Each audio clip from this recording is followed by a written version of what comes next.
ایک آدمی تھا، بہت عبادت گزار آدمی تھا، سنن نسائی کی روایت ہے، بہت نیک اور پرہیزگار آدمی تھا اور ہر طریقے کے گناہ سے بچا ہوا تھا، لیکن کپڑے کا بزنس کرتا تھا، اپنے سر پر کپڑا لاد کر محلے محلے گاؤں گاؤں جا کر کپڑا بیچتا تھا۔ اس زمانے میں ایک عورت تھی جو بیوہ ہو چکی تھی لیکن بڑی عیاش تھی،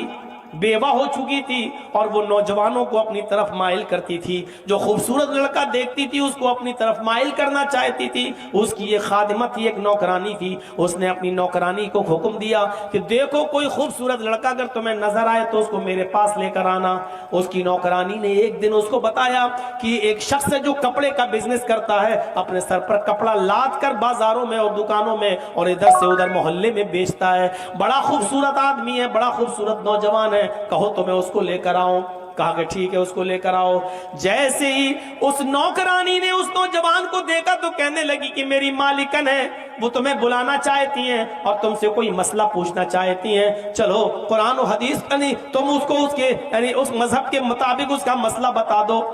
اس نے سوچا کہ کوئی دین کا معاملہ ہے جس مذہب پر یہ لوگ عمل کرتے تھے، لہٰذا چلو ہم چلتے ہیں، تمہاری مالکن کو کوئی مسئلہ ہے تو بتا دیتے ہیں۔ یہ نوکرانی اس کو لے کر گئی، یہ خادمہ اس کو لے کر گئی، اندر گھستی ہے تو دروازہ بند ہو جاتا ہے، کہتی ہے آئیے دوسرے دروازے میں۔ اس نے دوسرا دروازہ کھولا، جب یہ حضرت دوسرے دروازے میں داخل ہوئے تو داخل ہونے کے بعد دوسرا دروازہ بند ہو جاتا ہے۔ کئی دروازوں کے اندر لے کر گئی، وہاں اس کی مالکن بیٹھی ہوئی تھی، بیوہ عورت بیٹھی ہوئی تھی جو بڑی خوبصورت تھی اور حسین و جمیل تھی۔ اس نے اپنی باندی کو نوکرانی کو حکم دیا کہ تم اب جا سکتی ہو، اور اس نے کہا کپڑا دکھاؤ۔ وہ بیوہ عورت ان سے کہنے لگی مجھے کوئی مسئلہ نہیں پوچھنا ہے، مجھے صرف آپ سے کپڑا دیکھنا ہے۔ وہ اپنا کپڑا دکھانے لگے، یہ دیکھو یہ دیکھو، یہ اتنے میٹر، یہ اتنے گج، یہ اتنے گج، سب کپڑا دکھانے لگے، لیکن وہ کہنے لگی کہ مجھے کپڑا بھی نہیں دیکھنا ہے۔ اُدْنُوا مِنِّی، تم میرے قریب آ جاؤ،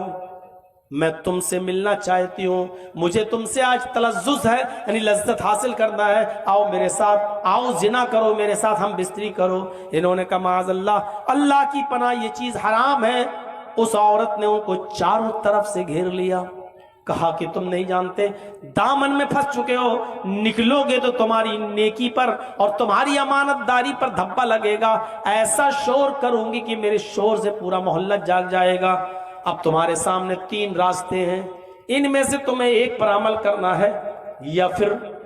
سمجھ لو کہ تم پورے علاقے میں رسوا ہو جاؤ گے اور لوگ کہیں گے دیکھو عبادت کرتا ہے اور کام اتنا برا ہے، اتنے کمرے کے اندر گھس کر ایک عورت کے ساتھ زنا کرنا ہے، ہم تو فوراً تمہارے اوپر الزام لگا دیں گے۔ یہ چاروں طرف سے بیچارہ نیک آدمی پھنس چکا ہے، بری طریقے سے کہتا ہے کہ اچھا میرے سامنے آپشن کیا ہے۔ اس نے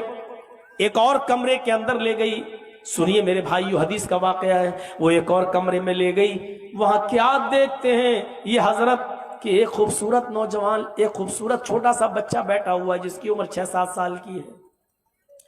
بہت ہی گورا چٹا لڑکا بیٹھا ہوا ہے، اور اسی کے پاس شراب رکھی ہوئی ہے، اور شراب کے پاس ایک چھری رکھی ہوئی ہے، اور وہیں جا کر یہ عورت بھی بیٹھ جاتی ہے۔ اب یہ کہتی ہے اس نیک آدمی سے، اس نیک شریف انسان سے کہ یہ چھری اٹھاؤ۔ اس نیک شریف انسان نے کہا کہ کیا کرنا چاہتی ہو تم؟ اس نے کہا کہ تم میرے ساتھ یا تو زنا کرو، اور زنا نہیں کرتے ہو تو اس لڑکے کو قتل کرو اس چھری سے، اٹھاؤ اور اس چھری سے اس بچے کو قتل کرو، یہ دوسرا آپشن ہے۔ اور یہ بھی نہیں کر سکتے ہو تو یہ شراب رکھی ہوئی ہے، تم شراب پی لو، جاؤ اتنا کام کر لو، ہم چھوڑ دیں گے تینوں میں سے کوئی کام، یا تو اس بچے کو قتل کرو، نہیں کرو گے میرے ساتھ زنا کرو، یہ بھی نہیں کرتے ہو تو شراب پی لو، کوئی ایک کام کرنا پڑے گا تبھی چھوڑوں گی۔ اب انہوں نے عقل دوڑائی کہ کم گناہ کس میں ہے،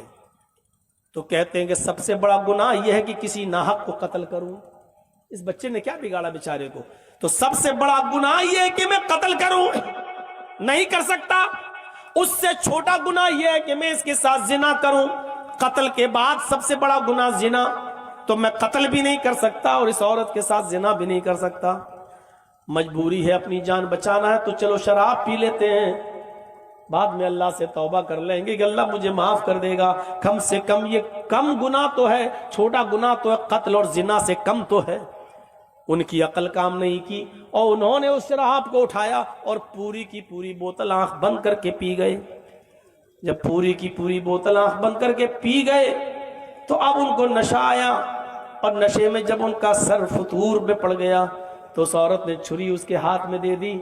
اس آدمی نے، نیک و شریف انسان نے چھری بھی پکڑ لی اور کہا اس بیٹے کو، اس لڑکے کو قتل کرو۔ وہ آدمی اب نشے میں اتنا چور تھا کہ وہ اٹھا اور اس نے اس بچے کے پیٹ میں چاقو مارا، اس کی گردن پر بھی چاقو مارا اور اس بچے کو بھی قتل کر دیا۔ اور اس کے بعد اس نے، عورت نے ان کو پکڑ کے اپنے اوپر سوار کر لیا، اور شراب کے نشے میں تو تھے ہی، کپڑے اس عورت نے خود اتار دیے اور اس آدمی نے شراب کے نشے میں اس عورت کے ساتھ زنا بھی کر لیا۔ میرے پیارے ساتھیوں، اس کے بعد میں میرے اندازہ لگائیے کہ ابھی تو ایک گناہ کروایا جا رہا تھا، اب اس نے تین گناہ کر لیے، یعنی بچے کو قتل بھی کر دیا، عورت سے